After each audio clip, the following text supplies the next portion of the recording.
अस्सलाम वालेकुम। आप सब कैसे हैं? उम्मीद है कि आप सब ठीक होंगे। आज मैं आप लोगों के साथ बैगन के भरते की रेसिपी शेयर कर रही हूँ। बहुत सारे लोग हैं जिनको बैगन पसंद नहीं होता है, लेकिन ट्रस्ट मी, अगर आप इस रेसिपी से बैगन का भरता बनाएंगे तो ज़रूर पसंद आएगा। तो जल्दी से रेसिपी की तरफ चलते हैं। बैगन का भरता बनाने के लिए 2 बड़े साइज़ के बैगन लिए हैं, जिनका वज़न आधा किलो से थोड़ा सा ज़्यादा है। बैगन का भरता बनाने के लिए ये भी ज़रूरी है कि बैगन गोल हो और बड़े साइज़ के हों। ना छोटे बैगन से भरता बनेगा, ना ही बैगन लंबे होने चाहिए। बैगन में इस तरह से कट नहीं लगाना, ये मैंने सिर्फ आपको दिखाने के लिए कट लगाया था। इसको भी हम भरता बनाने के लिए यूज़ करेंगे, लेकिन जब इसमें हम एक लहसुन और एक हरी मिर्च रखेंगे तो इसे हैंडल करना थोड़ा सा मुश्किल हो जाता है।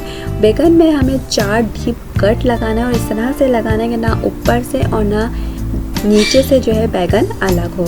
और फिर इन कट्स में एक एक लहसुन और एक एक हरी मिर्च जो है वो हमें रखनी है। फिर हम इसे रोस्ट करेंगे।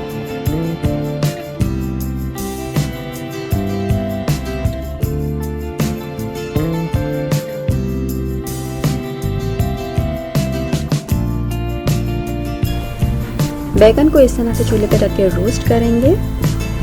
आप चाहें तो इसे ग्रिल पे भी रख के रोस्ट कर सकते हैं, लेकिन मैंने ग्रिल इसलिए नहीं रखी। बहुत सारे लोगों के पास ग्रिल नहीं है तो वो यही समझेंगे कि अगर ग्रिल नहीं है तो बैगन को हम अच्छे से रोस्ट नहीं कर सकते।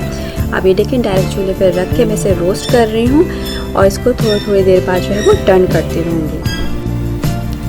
चूल्हे पे डायरेक्ट रोस्ट करने से ये होगा, आपका चूल्हा बहुत ज़्यादा गंदा हो जाएगा और आपको बहुत ज़्यादा मेहनत करनी पड़ेगी चूल्हा साफ़ करने के लिए।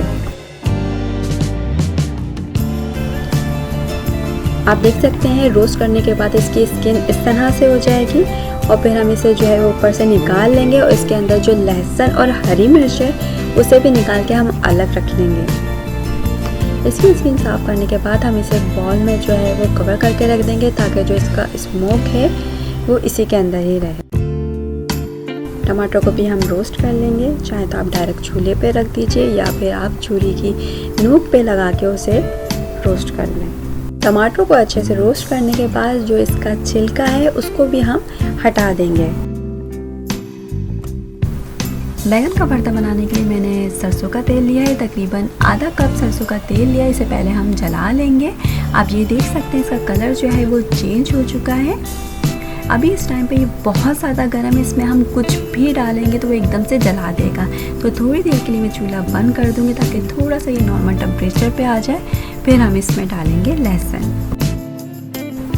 2 टेबलस्पून भर के ग्रेटेड किया हुआ लहसुन डालेंगे और इसको लाइट गोल्डन ब्राउन करेंगे, बहुत ज़्यादा डार्क ब्राउन नहीं करना।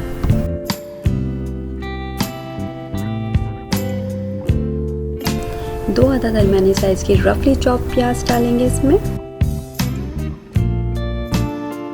प्याज को लाइट गोल्डन ब्राउन नहीं करना है, इसे नरम करना है। जब प्याज का अच्छे से कच्चापन ख़त्म हो जाएगा, इसमें हम 3 दरमियाने साइज के चॉप किए हुए टमाटर डालेंगे। नमक डालेंगे अपने टेस्ट के हिसाब से। थोड़ी सी हल्दी डालेंगे।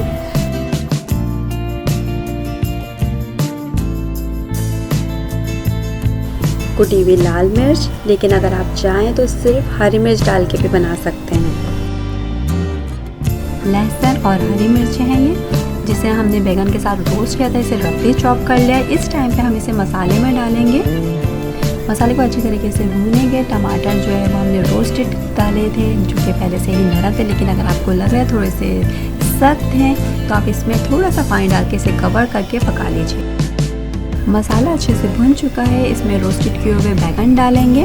बैगन का छिलका उतारने के बाद इसका ऊपर से जो डंडी वाला हिस्सा था वो काट के निकाल दिया था और फिर इसको कवर करके बॉल में रख दिया था। ये स्टेप लाजमी ज़रूर कीजिएगा।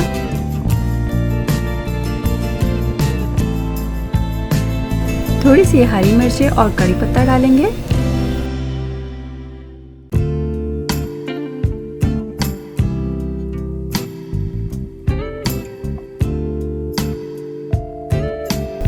बैगन का भरता तैयार हो चुका है। अब इस पे आखिर में हम हरा धनिया डालेंगे।